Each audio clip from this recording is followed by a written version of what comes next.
Halo anak-anak, hari ini kalian masih belajar dari rumah. Ibu harap kalian selalu dalam kondisi sehat dan tetap semangat dalam mengikuti kegiatan pembelajaran hari ini.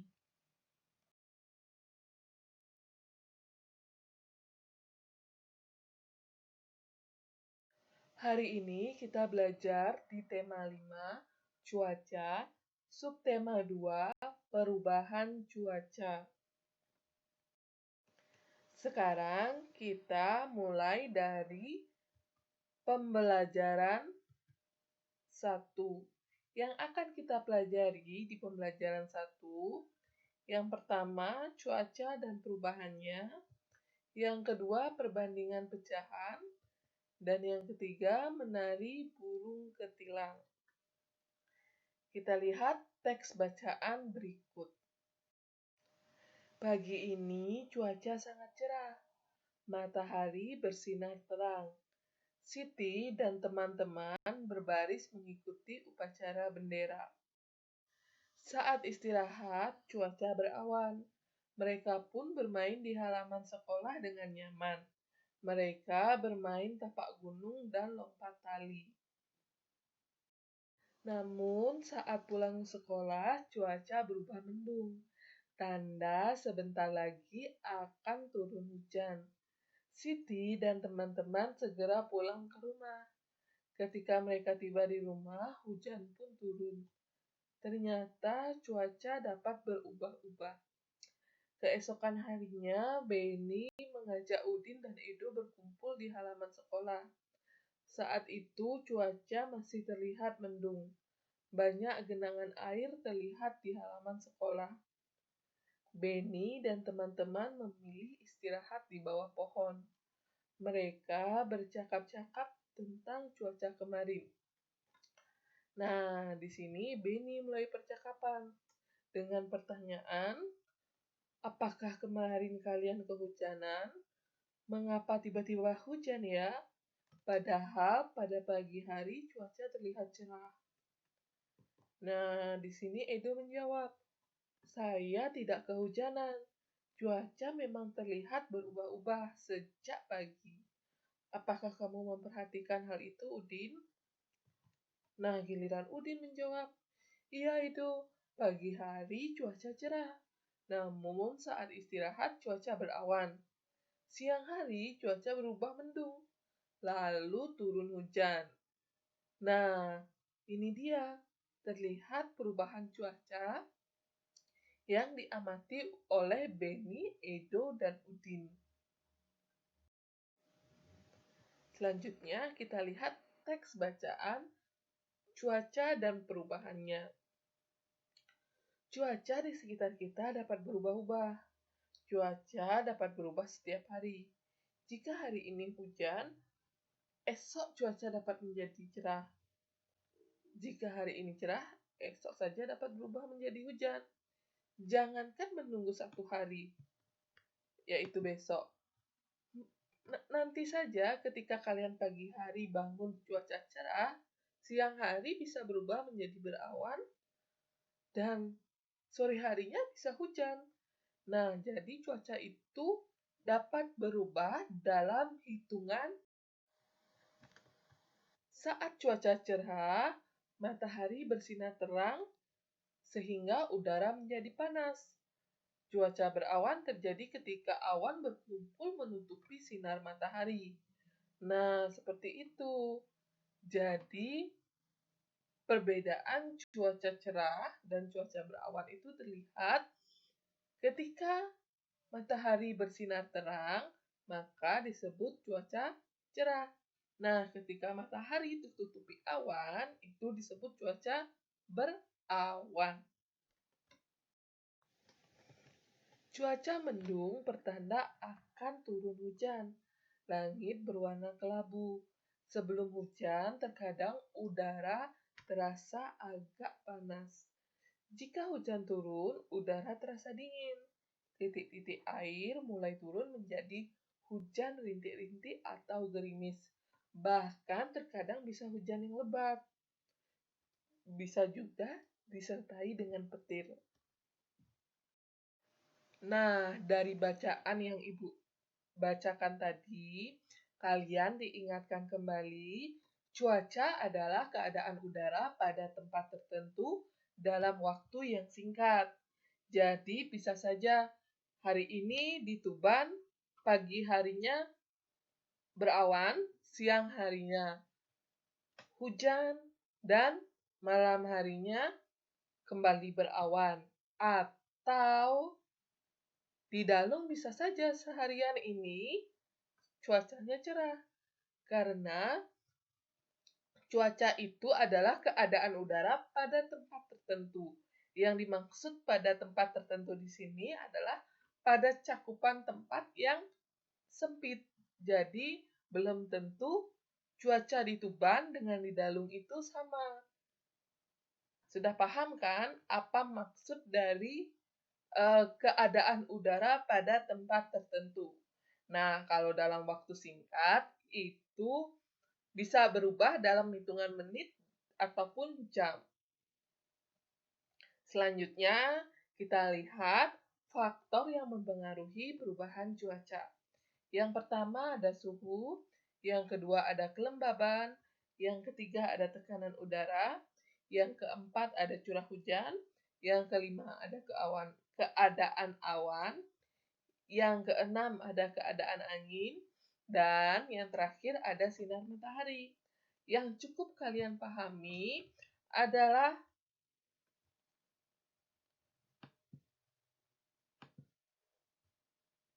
suhu, keadaan awan, dan sinar matahari. Itu yang kalian cukup ingat dalam faktor yang mempengaruhi perubahan cuaca. Kenapa seperti itu?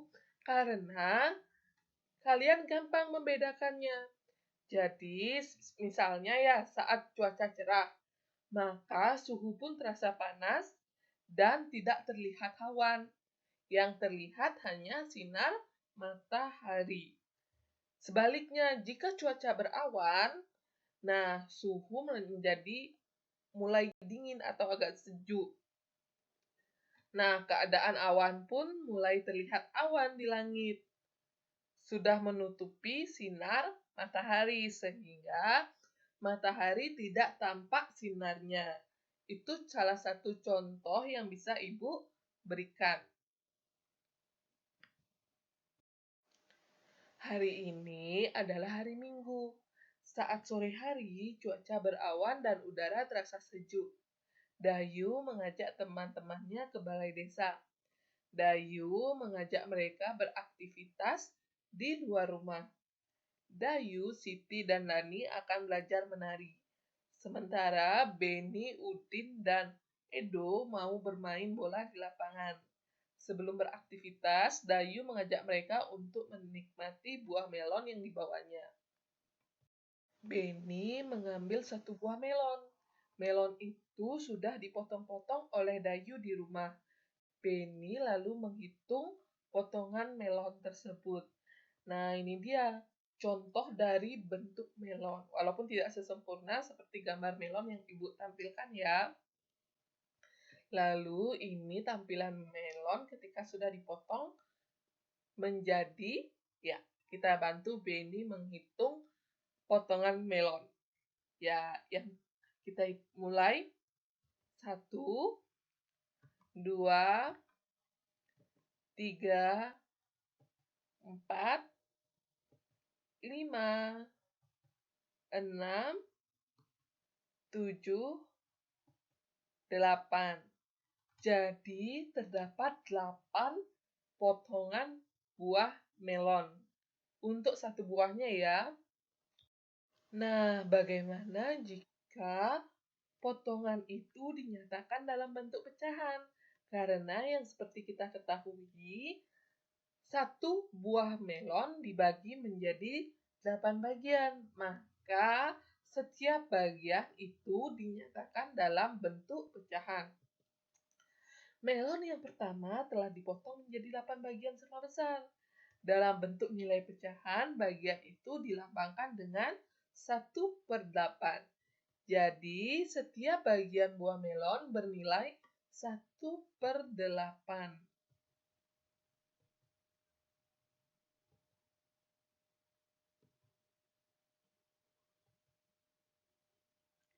Nah, ketika Benny mengambil satu bagian, maka bagian yang diambil Benny bernilai 1/8. Setelah itu, Edo mengambil buah melon yang kedua. Melon itu juga sudah dipotong-potong. Edo menghitung potongan melon tersebut. Ya, kita lihat, anggap saja bulatan ini atau lingkaran ini sebagai buah melon. Dan ini potongan dari buah melon yang kedua. Mari kita bantu Edo menghitung berapa jumlah potongan melon. 1, 2, 3, 4, 5, 6. Ya, untuk buah melon yang kedua, satu buah melon dipotong menjadi 6 bagian. Seperti yang kalian tahu, satu buah melon yang dipotong menjadi 6 bagian, maka sebaiknya dinyatakan dalam bentuk pecahan. Melon yang kedua dipotong menjadi 6 bagian sama besar. Dalam bentuk pecahan, bagian itu dilambangkan dengan 1/6. Ya, masing-masing bagian bernilai 1/6.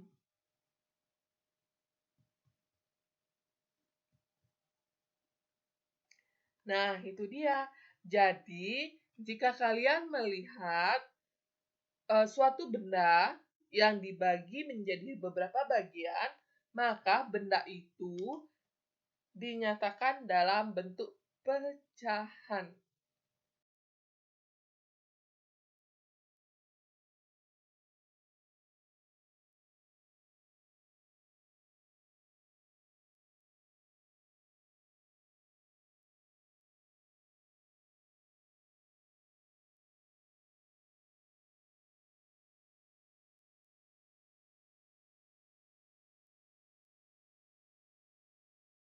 Nah, ini dia perbandingan ukuran potongan melon Lani dan Beni. Ya, Lani yang dipegang Lani bernilai 1/8. Dan yang dipegang Beni bernilai 1/6. Apakah potongan dari kedua buah melon itu sama besar? Kita lihat buah Lani dan potongan buah melon yang diambil oleh Beni. Nah, kira-kira tanda apa yang tepat mengisi? Kita lihat cara membedakan tanda lebih kecil dari dan lebih besar dari. Nah, tanda ini adalah tanda yang menyatakan lebih kecil dari. Lalu, tanda ini yang menyatakan lebih besar dari.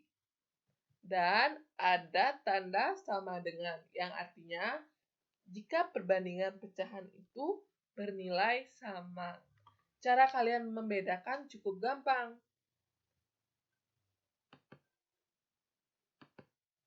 Untuk tanda lebih kecil dari, kalian tinggal isi garis di sebelah kiri tanda. Maka terlihat seperti huruf K. Nah, jadi kalian sudah bisa membedakan antara tanda lebih kecil dari dan lebih besar dari. Hanya saja saat kalian mengerjakan soal, kalian tidak perlu mengisi garis di sebelah kiri tanda. Ini hanya cara untuk kalian membedakan antara tanda lebih kecil dari dan lebih besar dari. Nah, sekarang kita lihat lagi perbandingan ukuran potongan melon Lani dan Beni. Lani dengan potongan 1/8 dan Beni dengan potongan 1/6. Kira-kira kalau dilihat dari gambar, mana yang lebih kecil dan mana yang lebih besar? Ya, potongan melon Lani lebih kecil dari potongan melon Beni. Nah, jika ada gambar, tentunya kalian mudah dalam membedakan potongan melon Lani dan Beni. Tapi bagaimana jika tidak?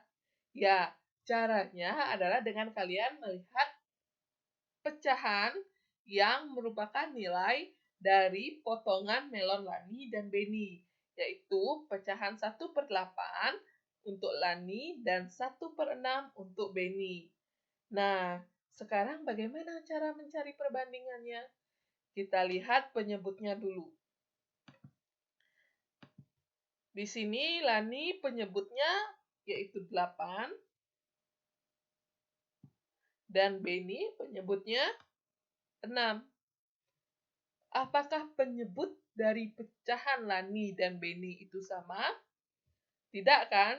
Maka kalau berbeda, kalian harus menyamakan penyebut terlebih dahulu dengan mengalihkan yang hasil kalinya sama. Jadi antara angka 8 dan 6 harus memiliki hasil perkalian yang sama. Di sini kuncinya kalian harus hafal perkalian. Jadi di sini Ibu terangkan perkalian 8 dan perkalian 6. Di sini kalian bisa lihat di mana perkalian 8 dan 6 yang memiliki hasil kali yang sama.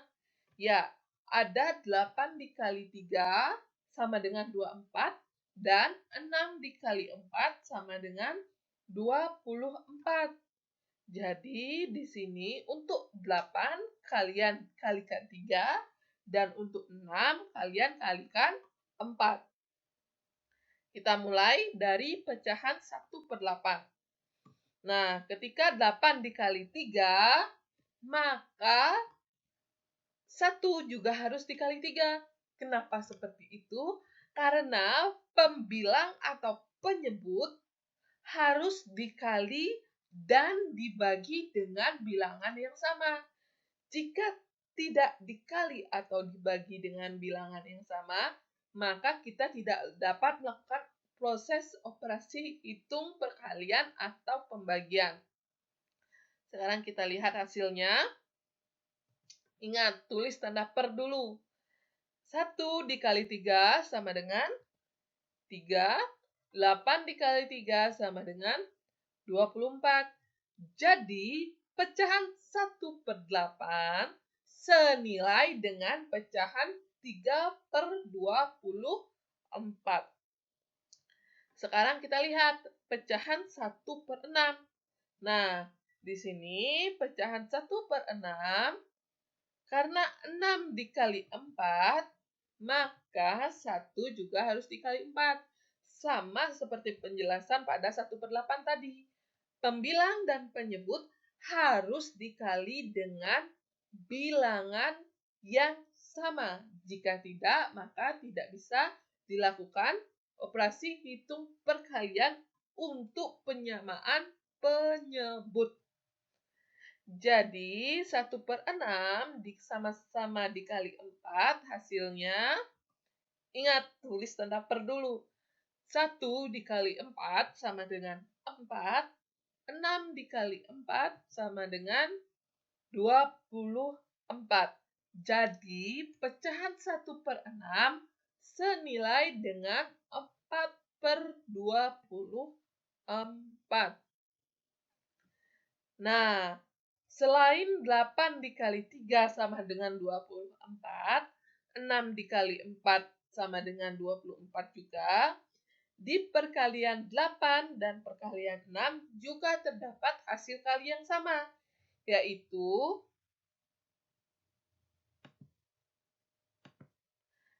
8 dikali 6 sama dengan 48, dan 6 dikali 8 sama dengan 48 juga.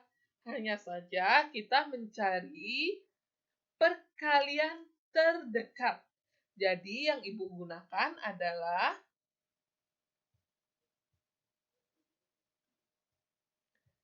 8 dikali 3 sama dengan 24, dan 6 dikali 4 sama dengan 24. Karena itu yang terdekat. Nah, Ibu pertegas lagi, dalam penyamaan penyebut, pembilang dan penyebut harus dikalikan dengan bilangan atau angka yang sama. Nah, sekarang kita lihat lagi pecahan yang melambangkan potongan melon, Lani, dan Beni. Untuk Lani, pecahan 1/8 senilai dengan 3/24, dan untuk Beni, pecahan 1/6 senilai dengan 4/24. Maka, jika ingin melakukan perbandingan, kita tulis dulu pecahan yang senilai dengan 1/8 dan 1/6, yaitu 3/24 dan 4/24. Nah, ketika penyebutnya sudah sama, ya ini sudah sama penyebutnya ya, per 24 dan per 24. Jadi, kita bisa melakukan proses perbandingan. Kita lihat mana lebih besar, angka 3 atau angka 4. Ya, angka 4 lebih besar dari angka 3. Maka tanda yang tepat adalah tanda ini. Ya, jadi 3/24 lebih kecil dari 4/24. Sehingga 1/8 lebih kecil dari 1/6. Maka kita tulis juga tanda perbandingan pada pecahan yang melambangkan potongan melon Lani dan Beni. Ya, jadi 1/8 lebih kecil dari 1/6. Nah, bagaimana? Sudah mulai pusing dengan penyamaan penyebut? Ibu juga sama, sudah pusing, bingung cara menjelaskan ke kalian. Tapi sekarang kita lihat nyanyian lagu Burung Ketilang. Lagu Burung Ketilang ini diciptakan oleh Ibu Sud. Tapi di sini Ibu tidak akan memutarkan lagu Burung Ketilang. Karena yang akan kalian pelajari dengan nyanyian Burung Ketilang adalah gerakan tarinya. Kita lihat bagaimana gerakan tari yang akan ditarikan untuk lagu Burung Ketilang. Ya, gerakan pertama, gerakan kepala miring ke kiri 1 kali, lalu kembali ke kanan, gerakan kepala miring ke kanan 1 kali, lalu kembali ke tengah. Ini adalah gerakan yang pertama. Jadi, terdapat 4 langkah gerakan. Untuk gerakan yang kedua, masih menggunakan kepala, ulangi sebanyak 4 hitungan. Jadi, terdapat kepala tegap dan menunduk. Kita lihat gerakan yang ketiga. Kepala menoleh ke kiri 1 kali, lalu ke tengah. Kepala menoleh ke kanan 1 kali, lalu ke tengah. Nah, ketiga gerakan ini dilakukan secara bergantian. Ulangi gerakan ini sebanyak 8 hitungan cepat. Jadi seperti itu ilustrasi gerakan tariannya. Nah, bagi kalian yang penasaran kira-kira seperti apa tampilan gerakan tariannya, kalian bisa simak video ini. Nah, videonya bisa kalian langsung akses pada alamat yang Ibu berikan pada slide ini. Nah, sekian penjelasan Ibu hari ini. Ibu harap kalian bisa memahami apa yang sudah Ibu jelaskan.